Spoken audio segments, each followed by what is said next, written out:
The MetaHumans! They have been released. So, hey, what's up, everyone? I'm Sam, the creative director for Rokoko. And in this video, we're going to be playing around with a new MetaHuman. So, Unreal has finally released the MetaHuman Creator Alpha. And while I don't actually have access to that right now, they did also release 50 MetaHumans on Quixel that anyone can go and download right now, and these guys are all beautiful and incredible. And so in this video, these animation hour videos are a little bit more longer form. You know, I might not answer every question, and this video certainly isn't meant to be our official recommended workflow.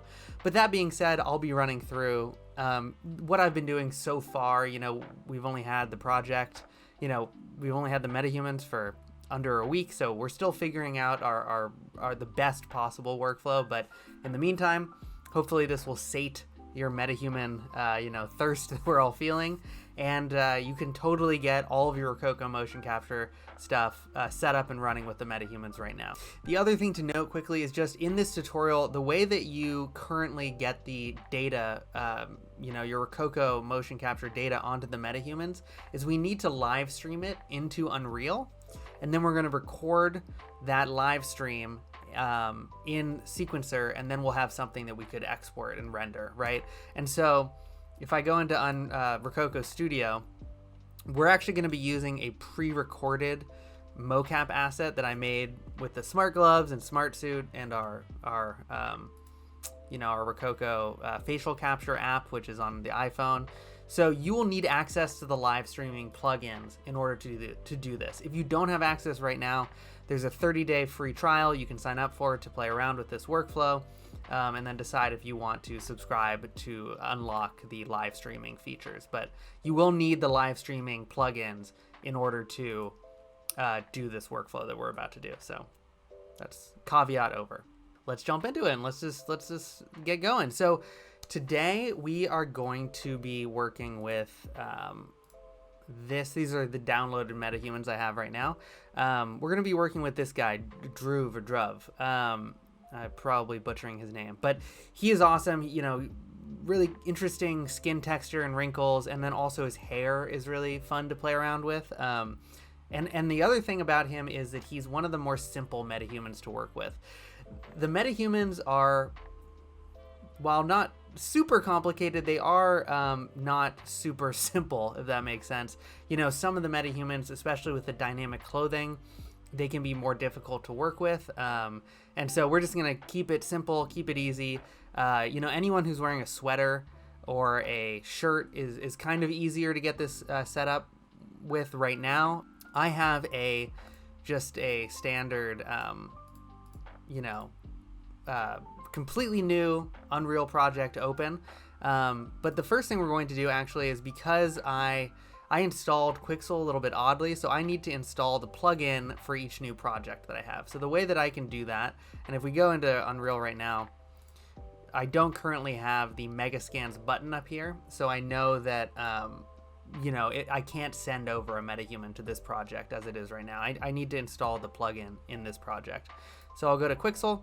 If you go up to Edit, Export Settings, you get these, where to install the plugin. I'm just going to go find my project file. Here we go. I'm going to create, so this is my project file. I'm going to create a new folder called Plugins. Enter that folder, select that folder, and install it. So, installed. We won't see the button. We need to restart. We need to restart Unreal to actually get everything working. But while we're here, we also need to enable our Rokoko plugin, because we're going to have to restart after we do that as well. So open up the, edit plugins, and then search for Rokoko. It's not enabled, so we need to enable it. And we will hit restart now. So we're actually going to do another restart at some point, because when the MetaHuman is imported, you need to restart the project as well. Other things to mention is just that these projects can be a little bit heavy, so I would save often while you are doing this. And yeah, I would just also emphasize again that this is not necessarily our recommended official workflow at this point.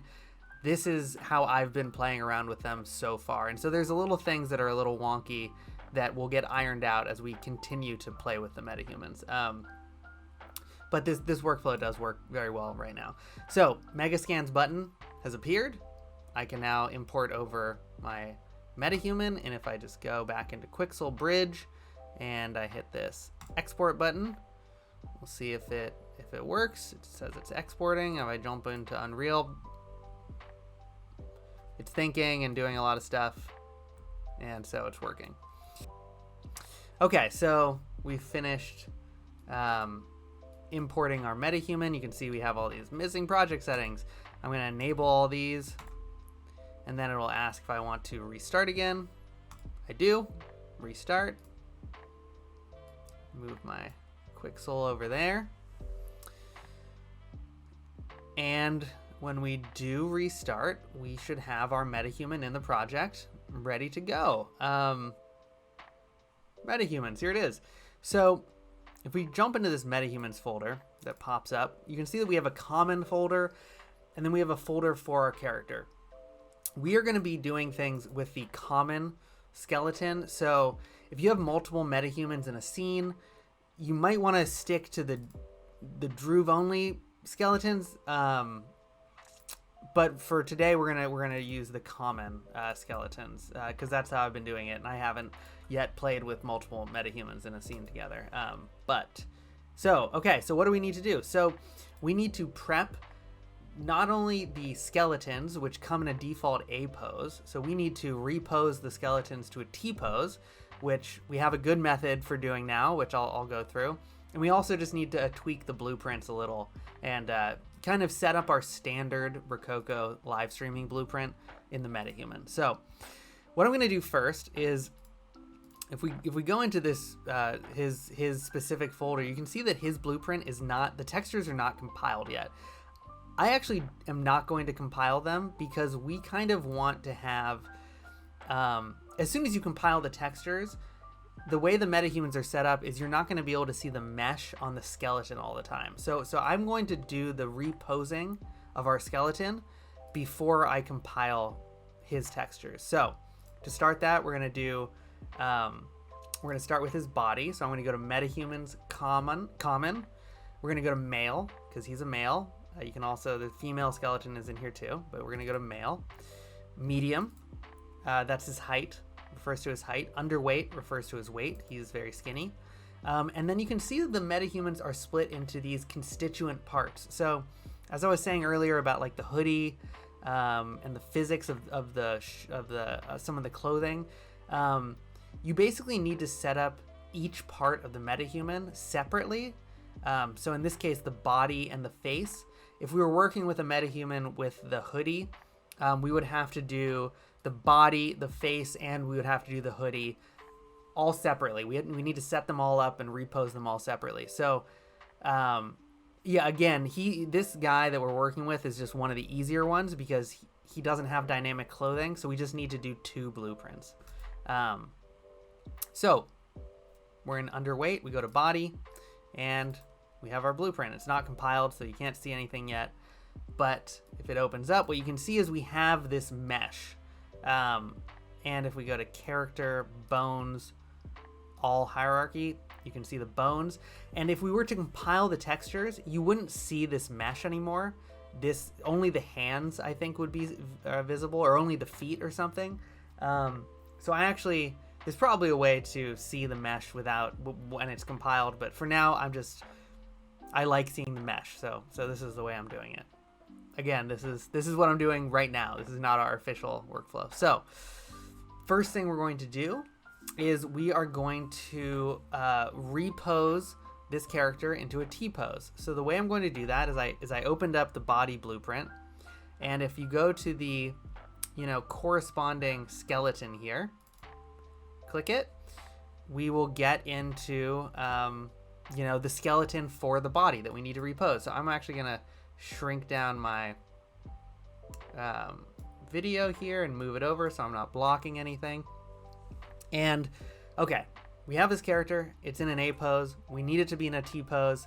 So let's enter in some rotation numbers for all these bones. And this is what we need to do so far. Hope at some point, hopefully we will have a more streamlined way to do this, but this is the process right now. So what I usually do is I start with the left clavicle. And what I'm gonna do is I'm just gonna zero out all these rotation numbers, 0 tab, 0 tab, 0 tab. And it's looking very odd, and that's because we need to then just rotate it back down 90 degrees, right? Everything's gonna be working kind of in increments of 90 because it's a T-pose, it's parallel with the ground. And so that makes it a little bit easier. So I'm also gonna change my snapping to 5 degrees because we're gonna want that for the fingers. So clavicle, again, I zeroed it out, rotated it back down 90 degrees. Next, we're going to go to the upper arm L, zero it out. And I'm just hitting 0 tab, to do all the, to cruise along these, the rotation axes or whatever. So upper arm zeroed out, lower arm, zero it out. And you can see, it's looking straight. Hand, zero it out. And of course the hand, right, this is not a right T-pose, so we're gonna rotate it 90 degrees back into position.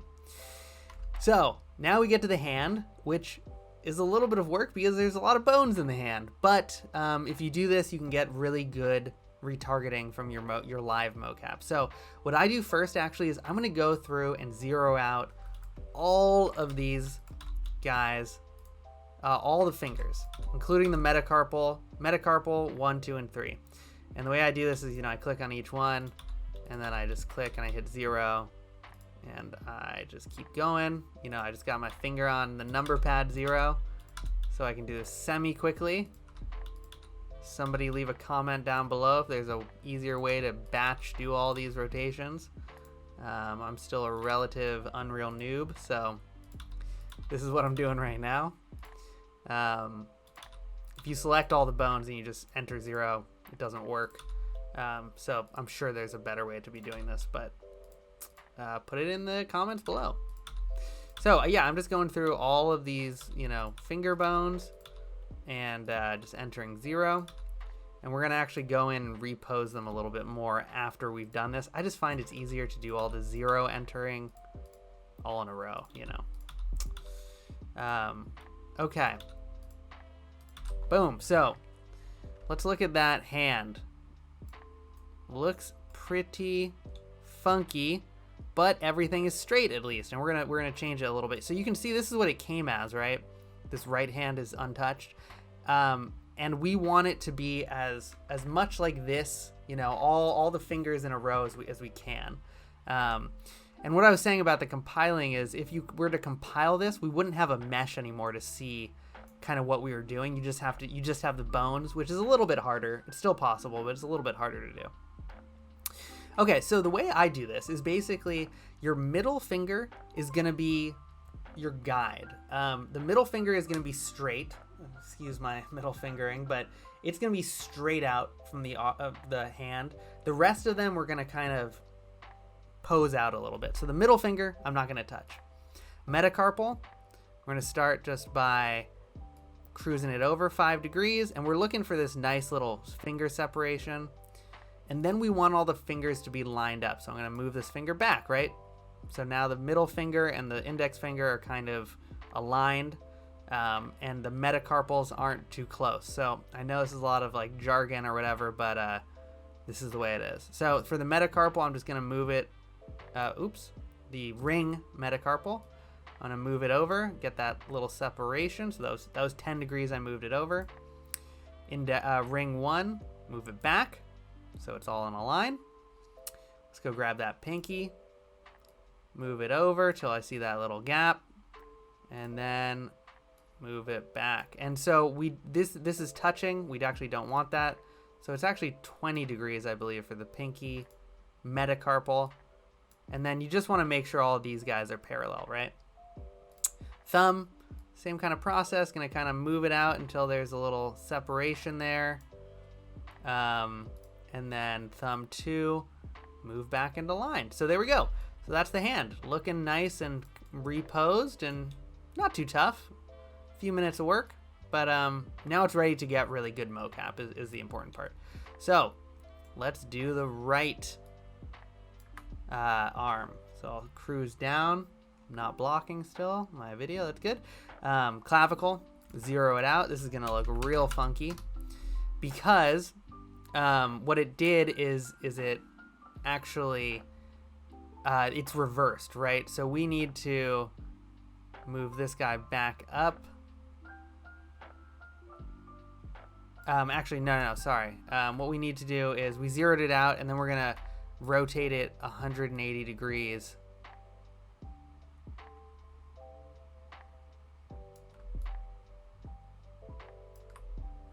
And this didn't zero out.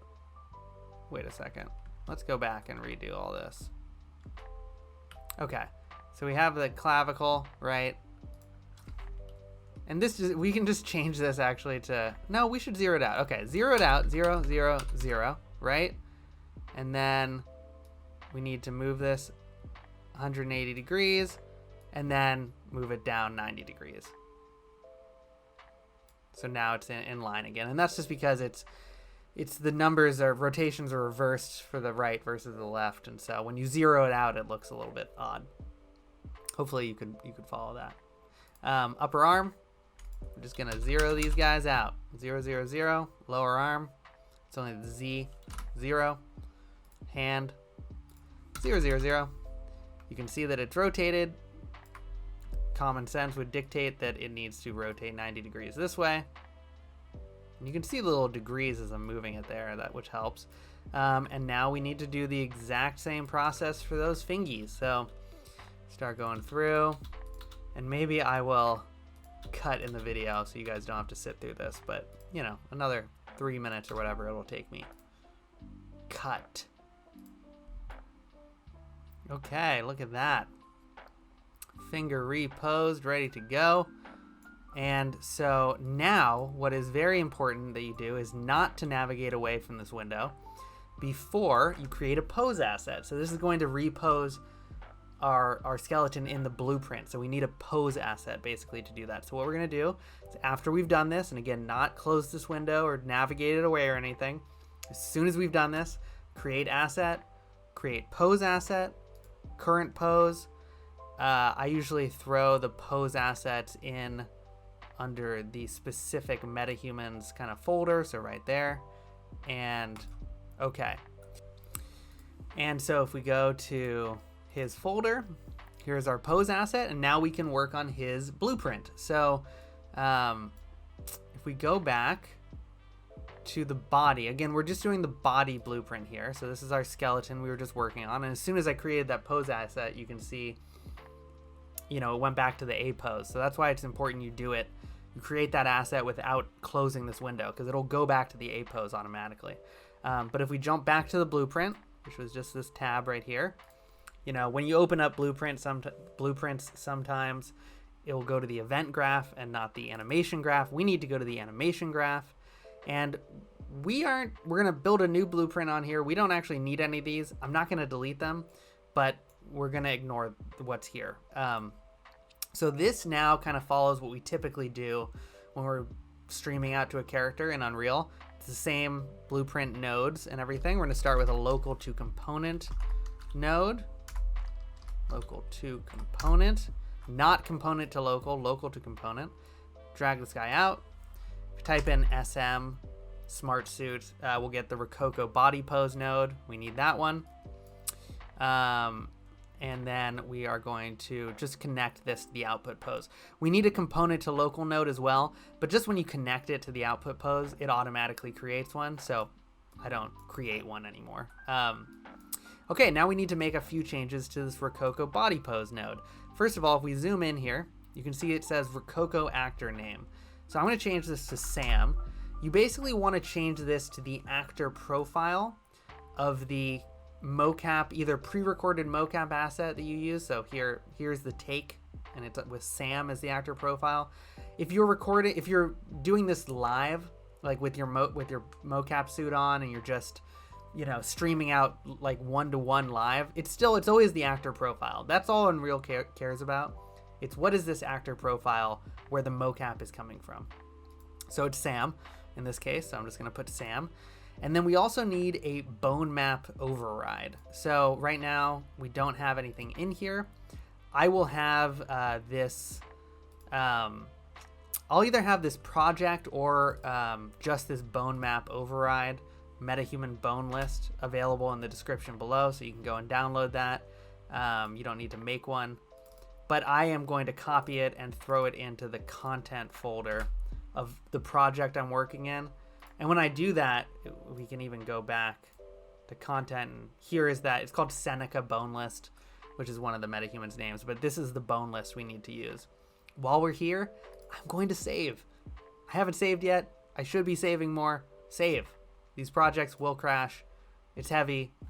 I don't know. They're very optimized, but they'll crash. And so save often, you know. Anyway, so we're Rokoko body pose, bone map override. Now Seneca bone list is here. Add it. And the final thing we're going to do is we are going to go find that pose asset that we made when we reposed our character, and then we create the pose asset. So it's right here. We're going to load that into the blueprint. It's loaded. I'm going to right click on it, convert to pose by name. Then when you saved that pose asset, and if you open it up, you can see there'll be this pose name here. It's almost always 14757 unless you've done it multiple times in that project, at least for the body. So what we need to do is go to our blueprint. We right clicked, we want to convert to pose by name, and then there's this pose name option. We'll enter pose 757. 757. And now if we connect this up and we hit compile, oh, what do we got? We got a T-pose going on. So that looks great. Yeah. Okay. So this is all set up for the body now. And actually, if we even put our character in here and we just hit play, and actually what you need to do for Rokoko Studio is you need to turn on that Unreal Engine plugin streaming. You turn it on and off right here, and take note of the port.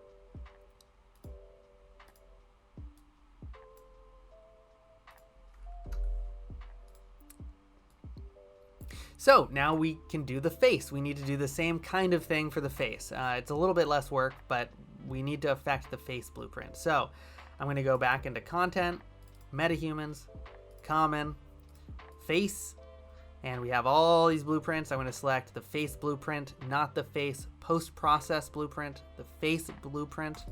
Open it up. This looks familiar. We have our animation graph, and then we also need to create a pose asset similar to what we just made for the body. So we'll do that first. Let's go to skeleton. And this skeleton has a lot less stuff going on. So we only need to do it for the clavicle and the upper arm because that's all it has. So if we go to clavicle, we zero this guy out. Remember, we're then going to have to rotate it 90 degrees down. And then we're going to zero out this upper arm. Boom.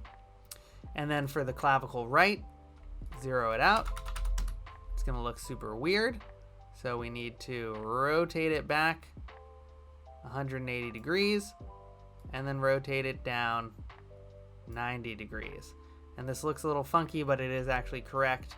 And, it's because we haven't redone the upper arm. We're going to zero out the upper arm. And you can see that now they look even. This is a T-pose for this weird skeleton. But it matches the one we did for the body.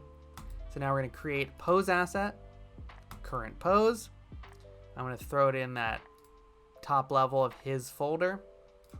Boom. This one's called pose_0, so we'll remember that for the blueprint. We'll go back to the blueprint.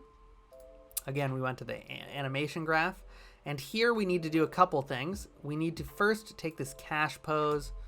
We are going to break this node link, And then next, we're just going to build the same kind of thing. We're going to start with a local to component node. Boom. Add that Rokoko body pose node, which I type in smart and it shows up. Type in body pose. And then remember, as soon as we connect it, it's going to create that component to local node, which we need. You can create one if you want and string them all up. If it doesn't matter how you do it. I just think it's easier to connect it directly and it'll create it for you. We're going to change that Rokoko actor name to Sam. We are going to add that bone map override, Seneca bone list, and then we are going to go grab that face pose asset. So we have the body and the face. Grab the face one, drag it into our blueprint, right click it, convert to pose by name, select it, change it to pose _ 0. Remember, that was what, if we look at our pose asset that we created somewhere, but it said pose _ here it is, 0 was the name of the asset. Wire it in, compile, save. Okay, so save again. Looking pretty good. So at this point, let's drag our main Druv blueprint into the scene. And his head looks a little bit funky because it's pushed down so far. Also, the LOD right now is set to automatic. So if I come out really far, it's gonna push the level of detail down on him. If we zoom in on him, we're gonna get things like hair back. I actually want to force this to stay at the highest level of detail because I think it's confusing when it's switching for you automatically. Although obviously that would have a lot of relevance in a gaming scenario or something like that. If I double click his main blueprint, here's what it opens up. And we go to LOD sync. This forced LOD right here, when it's at -1, it means automatically switching. So I'm going to set it to 0, the highest level, compile, save. And now, if I zoom out, it's not going to change anything. He's always going to stay at the highest level of detail. By the way, while we're there, let's just slow down my camera, but look at the detail. Look at the little hairs, on the skin. Looks freaking incredible. Love to get that fringe, of light kind of hitting those hairs. Looks really cool.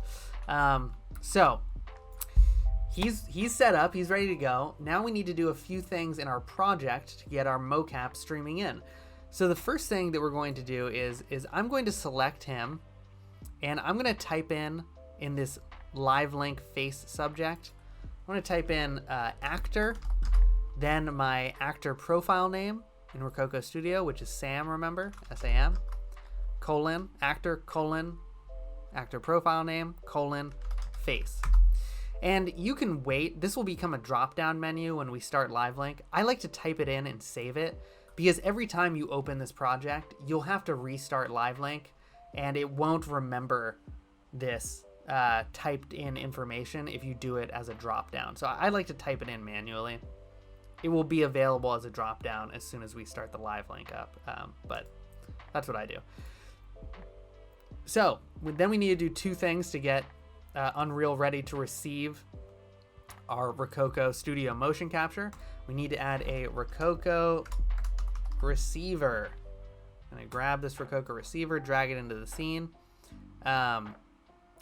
It's going to receive data at port 14045. So what we need to do on the Rokoko Studio side is, in order to live stream our mocap into Unreal, here's Rokoko Studio, we need to turn on our live streaming plugin in Rokoko Studio, right? So in Rokoko Studio, we go to live stream or start live stream if it's not on already, and we would turn on this Unreal Engine. And then you can see right here, it's streaming to Unreal Engine at port 14045. You can change that port number if you want by hitting that gear. You know, it's right here. Or if you have multiple actors, you can add multiple port numbers to stream out to different MetaHumans. But again, so it's 14045 is the port we're using. If we go into Unreal, we have that Rokoko receiver. We want that Rokoko port number to match what's in Rokoko Studio, right? Yeah, I've not been blocking that. That's good. So 14045. The next thing we're going to do is we're going to go to Window, Live Link, and we're going to add a Rokoko Studio source. So as soon as we do that, you can see we have, you know, the body and the face. Body and the face of our character, of our mocap is being picked up by Unreal. Close this out. And so the last thing I'll do is, because I don't know why this happened, something about the blueprints and the pose assets that we're using and how we wire them in. Again, we'll figure this out when we have an official tutorial. But to pop his head up, what I do is I'll just go to his blueprint, select the face right here, and then in the Z location, I'm just going to make it 8. And it looks like that, but it is actually popped up, and I'll save it. And as soon as we hit play, look at this. There we go.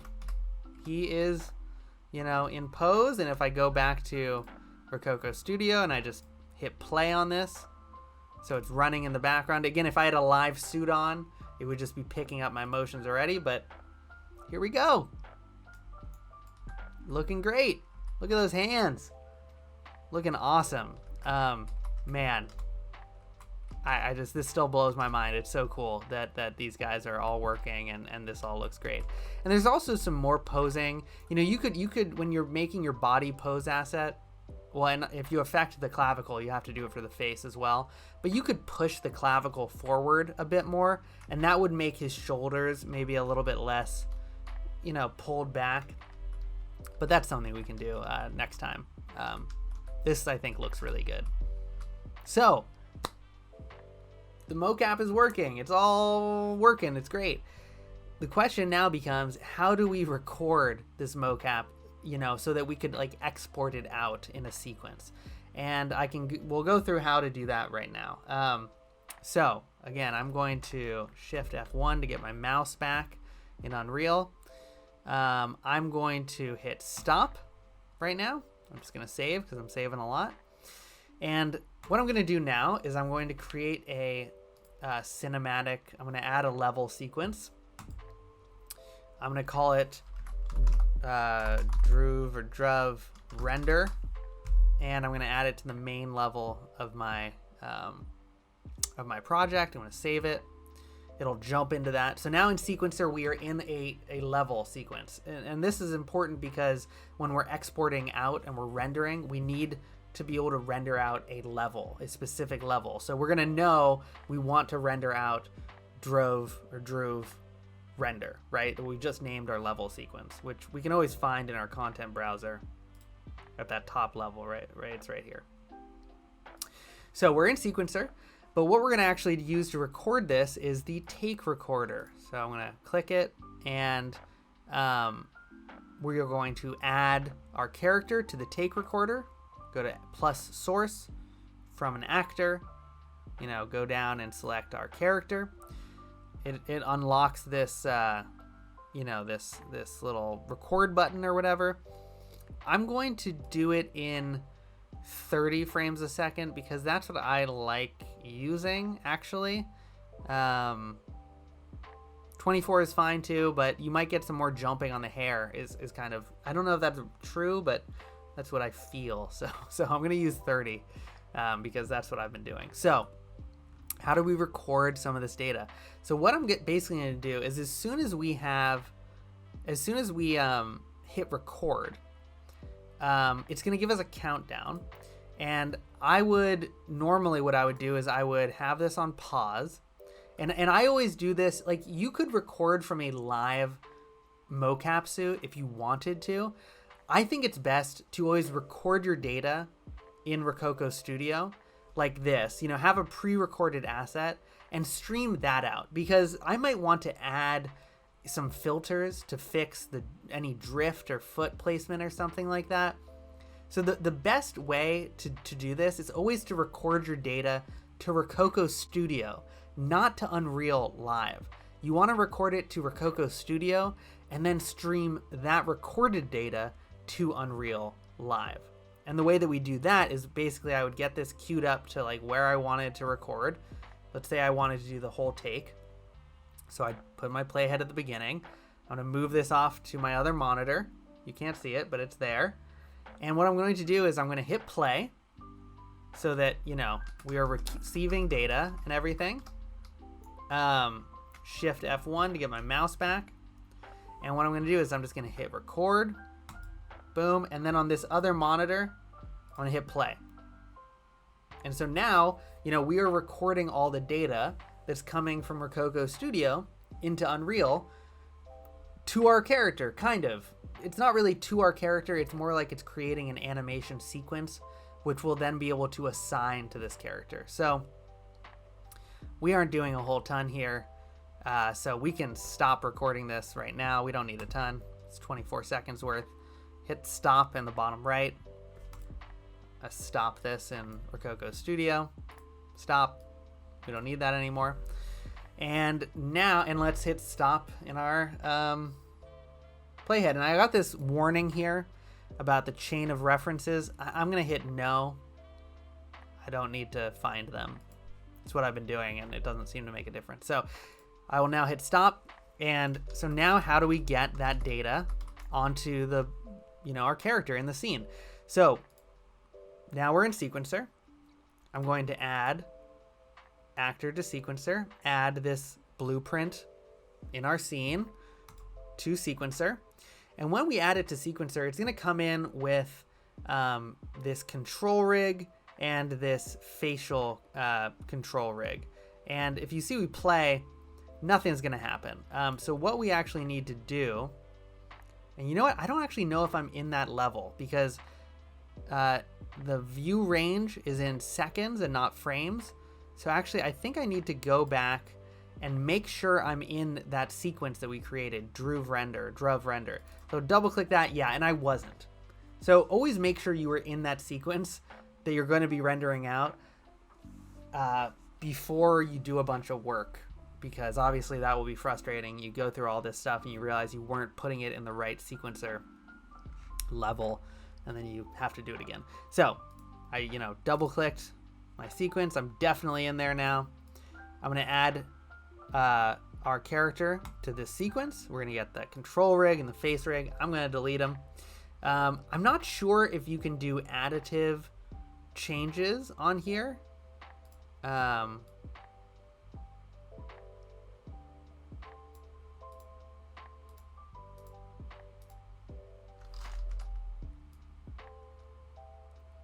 not sure. So I'm just going to delete them.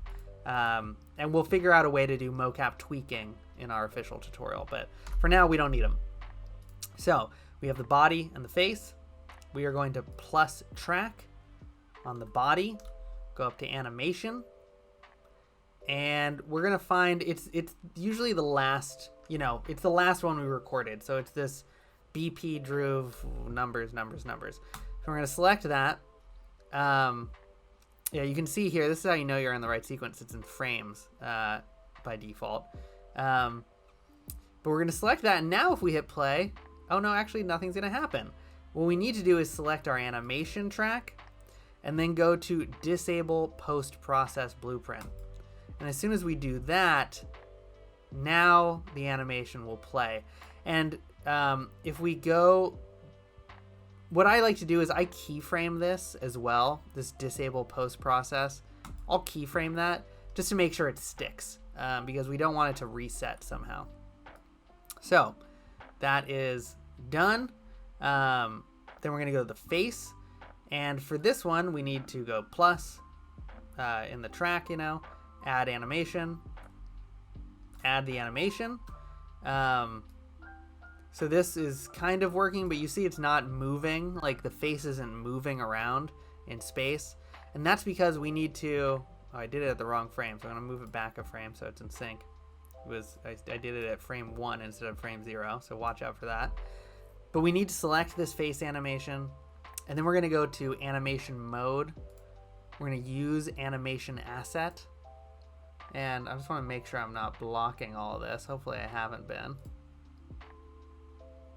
No, I don't think I have been, but I'll move this guy down a little bit more. But yeah, anyway, use animation asset, and then we're going to select our animation sequence that we recorded here. And I'm going to keyframe this as well. Keyframe. And now, when we hit play, looky. So, it's all working. I'm going to extend this out. Let's call this 1200 frames. Extend out the out point. And so this looks totally right. Correct? Right? No, obviously his head is way far, too far down. So the way I've been fixing this is I will go to the face and I will add, under plus track, I will add a transform, and then I'll go to the location and I will just move this fella up until it looks like it's fitting in the clothes. And you can just kind of guesstimate this a little bit. And you might need to do some more tweaks. But again, when we have our official workflow out, we'll have a more robust solution for why that, that obviously that head shouldn't be so far down. But that's how I fix it right now. It's just add a little transform. And now let's hit play. Look at this. And like if we're getting clipping with that, shirt, we could just move him back a little bit, and now that'll take care of that. So there we go. We have it recorded to a sequence. We got our mocap all working. We got hands, we got body. It's all posed correctly with the fingers and everything. And so, yeah. Hopefully this was helpful. This has been awesome. It's been so much fun to play with these guys. You can see all the hair physics is like working right out the box. Change the lighting a little bit. How do I set this to looping? I don't know. No looping. Loop playback range. There we go. So now I'll just loop. If we change the rotation on this light source,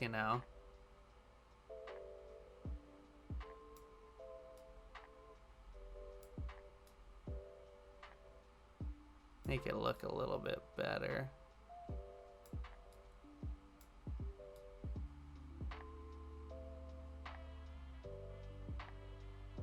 Yeah, I don't know. We want some contrast there.